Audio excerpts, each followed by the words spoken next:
Hello and welcome back to another interview. My name is Sharissa Bradley, and I am here today with Megs Thompson, an industry professional helping authors and supporting this community. And I'm just so glad that you're here today, Megs. Thank you so much for joining me, and I can't wait to just dig in. Oh my God. Thank you so much for having me, Teresa. And I'm here for it. I should have been recording for the last 10 minutes. I know I already feel like we're so matched in energy, and I just am really looking forward to sharing you with my audience and sharing you with our directory because you have so much to offer. Truly, it was kind of unreal when I was reading your speaker sheet and just like, holy moly, how are we going to cover all of these things? So I would love if you could kind of start out by telling us, how did you get into this industry? What got you started? Oh my God. Okay. I'm going to try and like cliff notes it. I've been writing for as long as I can remember. Like I was that kid that didn't want to go to the park or the pool or anything. I wanted to go to the woods, but otherwise I wanted to go to the library. I wanted to go to the library. And like, I am the little girl that is the reason they had to put a note on the Nancy Drew books, the Boxcar Children, the Shel Silverstein, the super scary stories to read in the dark, saying like limit of two titles per person, because I would go in and like check out the next 12 Nancy Drews. So I got to the point where I had to have like my little sister and my mom and my dad come in and we would each get three so that I was good for the week. Like they were my drug. But stories have been my life since I was little, reading them, writing them, collecting them. I had a little tape recorder that I would like record my own stories. I thought I was a little radio show host. Yeah, I, so stories are just, they're my life. I did the whole thing. You go to school, you follow what your parents tell you. You go to college, you go into debt, you get a job. I did all of that, but in my heart, I knew that I was meant to be writing and working with stories. And so, through some trials and tribulations, there was drug abuse and alcohol abuse and all sorts of stresses that come from not doing what we're supposed to be doing. And I found myself in a situation where I realized like something had to change. Something really had to change. And so I made the decision that there was no way I was going to like the life that I was living. So I was going to make the life that I wanted to live. And I luckily had a very supportive at the time boyfriend, now husband. And he was like, okay, what's the worst that can happen? If you quit your job, like in management, you quit your job and you start a business, and let's just say you fail. Okay, so you fail. You're not going to die. No one's going to come after you. Like your family's not going to be in trouble. You're not going to lose the house. You go and you get another job. He's like, the worst that can happen is you try it and it doesn't work, and then you take your resume and you get another job. And I was like, wait, what? Like all these horrible worst case scenario, I'm going to be eaten by monsters and my house is going to burn. Like the things we tell ourselves. He was like, no, you go get another job. And I was like, oh shit. Okay. So I quit and I started my business and I started doing copywriting and knew that that wasn't my niche. I wanted more story, more fluff. And so then I started everything I do now. So helping coach others on their writing through the process because it can be vulnerable and messy. And so, yeah, helping people with that. Also, ghostwriting for those who would rather tell their story and have someone else take it. And then also the publishing side. And so now I get to play with stories all day and I'm living out little Meg's wildest dreams. I love that so much. And it reminds me of the book, The Women Who Run with Wolves. There's a story in the book about wearing your seal suit and how, like, when you're not in your seal suit, how much you fall apart and break down, right? And like the woman who's like trying to be the woman, but she's not wearing her seal suit. And so she's like becoming like nothing, like literally evaporating until you become who you're supposed to be, right? And you put your seal suit on. And I just feel like as you're explaining your transition into your story, like you're showing the seal suit moment. Oh my God, I'm not even kidding you. I'm gonna cry. Like I'm covered in goosebumps right now. I have that book on my shelf. I can almost reach it right now. And I just finished reading that story this last weekend. I kid you not. And I hadn't connected with it that way. I think we have a hard time seeing ourselves in stories. Thank you. Hmm. That's just so I am in beautiful. my seal suit. You are so in your seal suit, and that's so inspiring. And I feel like later on we're going to talk about red flags in the industry, but like if someone you meet is not vibing with you and they're not on the level, they might not be wearing their seal suit. they Yeah. might not be in the industry that they're supposed to be in. So if it isn't this energy, if it isn't I love story and I want to be in your story, that might be a red flag. We'll touch on that later, Yes. but I just feel like, if it isn't the seal suit energy, like it isn't going to work for them because at some point they are Yes. going to fall apart, right? That just Yes. happens. Okay, I absolutely love that. Their seal suit energy. I feel like that needs to be like a thing. That needs to be a hashtag or tagline. It's seal suit energy. I'm totally gonna It's use you. that. I If we love were it. to look it up right now, it is you, Megs Thompson. So, like, I think that you're already in it. We're just gonna put like a little seal suit next to your directory listing here. I'm into it. Yay. So, what is the onboarding process like with you? Like, if I'm coming at maybe a brand new author, like maybe where am I at in the process when I'm reaching out to you, and how can you help me through that? Yes. So, okay, that's the only hard question to answer is because a lot of the people I work with, they're coming from all different portions of the process. So I have some clients right now where they have an idea or a spark for a story. A lot of times it's about their family. It's a memoir, it's about their own history, and they have a spark, an idea for a story, and maybe they've written a few little notes to themselves and hidden away, or they have a Word document that's hidden in, Bill's folder or something. They're not ready to admit it. And they kind of hit me up for a quick call to say, hypothetically speaking, asking for a friend, what would it look like? So for those people, if they're wanting to work together, they're wanting me to help them bring that story out, then that's honestly, that's the best way to say it. That's what I do is before I start with anybody, we get on a Zoom call because one, I think you can tell so much by seeing someone, seeing their face, seeing their energy, seeing if they're in their seal suit, if they're comfortable and happy. And I also work with a lot of people that are in times of grief and trauma and stress. And so it's not always upbeat, but you get that connection. So having that first Zoom call just to meet and make sure that we connect, that I'm the right person and energy that's going to help them, that's going to make the process less painful, a little easier, dare I say fun.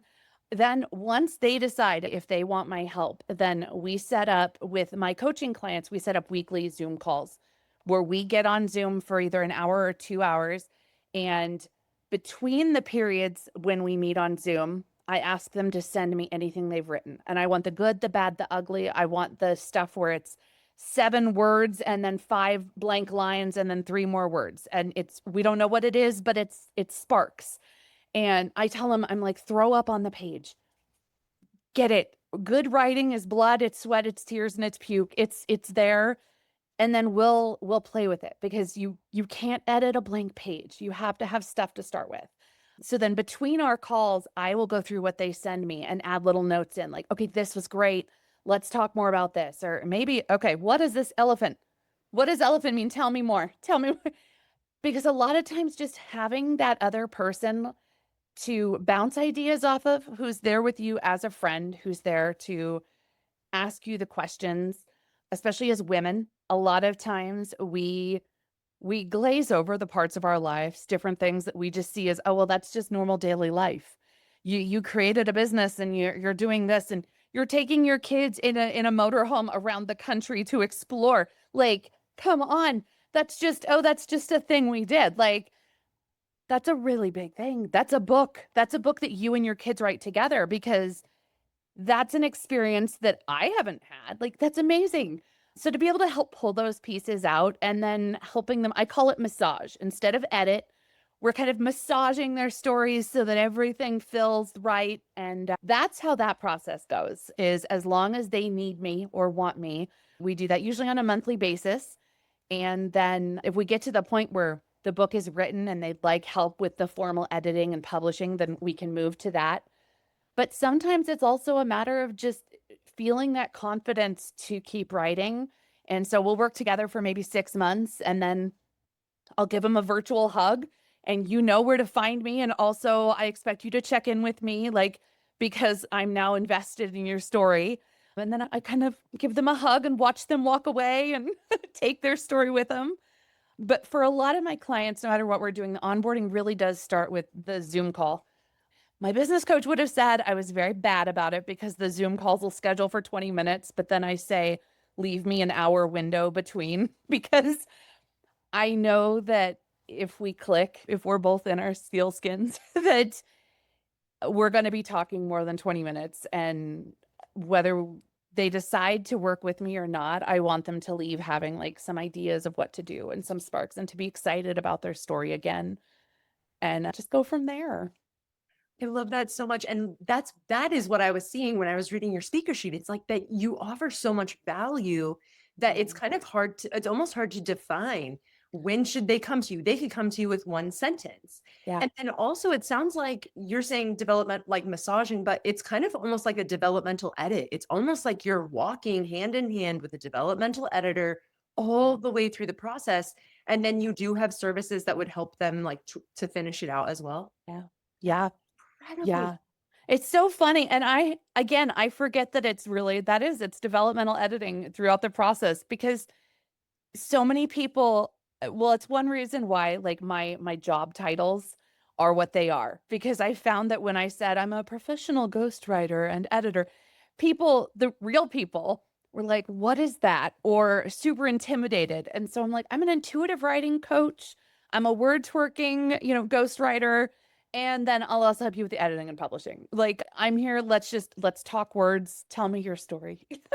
I love that. It's really all encompassing. And truly, that's amazing if someone can just come and build that relationship with you and then carry that all the way through. Because writing a book, like you said, it might be from trauma, it might be from family emotional things, like things that are like heavier or harder to write about. And having someone in your corner the whole time, that's truly invaluable. I can't even imagine. That would be really invaluable. So what types of questions, because you do offer so much, what types of questions should people come to you with in that first onboarding session? So just they can prepare themselves. Oh my God, yes. There's so many questions. One thing I would say is if you're thinking about talking to someone like me or in any of these, if you're looking to write a book or you've started a book and looking for help finishing, or you just have an idea you might want to write a book. And this is anything from a poetry book to a chat book to a children's book to a memoir to the great American novel, anything. Kind of before you meet with anyone, myself, anyone, kind of asking yourself the question of this is the first question I ask my clients is what is going to serve you most right now? What is it that you need the most help with or want the most help with right now and support? Because then that's going to help you ask the right questions when you get in front of someone else. Because a lot of times, myself included, any of us, when this is what we do for work, we can answer your questions really quickly. But if you're not asking the right question, then you're not getting the right answer. And so I would say the first question really it's asking yourself, what is it that I'm looking for? Because then I compare it with people to like, okay, you're going car shopping. And if what you really want is a Jeep, like you want a big, tough vehicle, it's going to climb a mountain and rocks and all that. I say this because we just bought a Jeep and I'm so excited about it. But like if you want a Jeep, but then you go in and the salesman is showing you this beautiful little, I don't know, sports car. And he's answering all the questions, got great gas mileage and it's safe and low miles and all of this. And you're like, it's a great deal. All this is great. But you're not getting what you want because you're not asking. So knowing what you want going in is really big. Then just really asking, honestly, Teresa, the questions that you're asking. It's like, what is your onboarding process? Okay, how is this going to work? Do you check in with me every week or is it on me as the client to check in with you? How often are we going to talk? What does the time frame look like for a project? A lot of times at the beginning people are so excited that they leave that first call ready to go, but then there's the whole buyer's remorse if they're like, wait a second, did I just sign up to work with you for 7 years? Like, is this a mortgage payment or what's going on? So asking those questions, the time frame, what service are you actually going to get? Is it going to be email communication? Is it text message? Is it carrier pigeon? How are you going to get that? And then what is the final outcome? What are you looking to do? Are you wanting a rough draft finished? And does the person you're working with know that that's where you're at? Or do you expect to leave them with a fully published, printed and book that's available around the world? So really it all comes back asking yourself, what do you want? And going in, knowing that there are a million people like me out there that can help you. And it's finding the right person. So knowing what you want going in, that just I can't say that enough. It's so important. It seriously is. And knowing the outcome that you want, right? Like if this is just something that you want to sell 100 copies of, or you want to be well-known book bestseller, like those are things that are so important to know about yourself going in. Yeah. Absolutely. So Yeah. what are some of the red flag answers? What are some of those answers that are going to come back that are like, oh, wow, walk away? So I have my personal opinions on this, but I'm going to try and be like very, very professional. Like for me, a big one is anybody that says yes, but then actually gives you their own agenda, which I've heard with people before where they've been told, yes, we can do that. That's no problem. We can do that. And then when you get the contract or the creative agreement, as I call them, and it says, actually, this is what you get. And this is so making sure that they're saying what they're actually giving you, making sure that things line up. I'm a huge believer in the word of mouth. If it's somebody that you know someone's worked with before, ask them. People are more willing to give you bad reviews than good reviews. So chances are, if there are bad reviews out there, you're going to hear them. So ask. Yeah, ask. As much as I am not a fan of social media, I do recommend anyone that I'm looking to work with for anything, I plug their name into the Facebook or the Instagram or LinkedIn even, just to get a feel. Because sometimes someone can put on a really good face and connect like this. And then once the Zoom is closed, they're like, oh God. And then you go and do their make sure that what you see is what you get. Those are the big ones for me. Just making sure that yeah. The other one too is anytime, again, car salesman, if things start getting tapped on. Oh yeah, well, I can help you with the coaching, but then, oh, if you actually want me to email you, it's going to be ting ting ting. Then if you want me to review your draft, ting ting ting ting. Like, so just being very vigilant. And yes, it's good to be so excited about sharing your story and deciding you want to write a book and keep that excitement going, but know that the first person you meet may not be the right one. Keep an eye out for those. And yeah. I always recommend at least 3. Like, and Yes. for anything you're doing, if you want a book cover, if you want formatting, you want editors, just go to 3 because then Yes. you're gonna get a feel for it, you know? Yeah. Yeah. And you may fall in love with that first person because you're so excited about what you're doing and you're taking the first step and it's huge and you should be excited. But then make notes to yourself about what you loved, what you might, okay. And then when you go to that second one, you may be blown out of the water because you're like, oh my God, I thought I loved Megs, but actually, you never know. Or you may meet the second one and be like, what was I thinking? I'm going back there. Well, they're totally true because you're Yeah. just gonna be able to see, like, the spectrum of what exists out there. Yes. Yes. Thank you. That is I so love it. helpful. Yeah, no, that's super helpful because the thing is like it's already a hard enough journey as it is to write a book. And when you write a book, when it's completely done, your first manuscript, when it's completely done, you actually essentially start all the way over from nothing.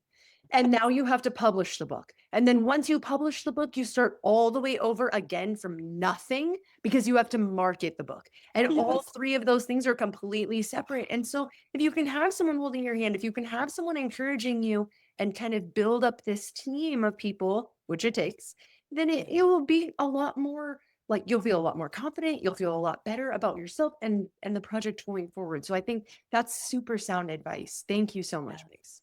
It is well, and you just said it's so true. Finding someone that's a specialist of each part, because that's one thing I tell all of my clients, no matter where we're at in the process or what I'm helping them with, is that I could tell you what has worked for me with my own books as far as marketing and whatnot.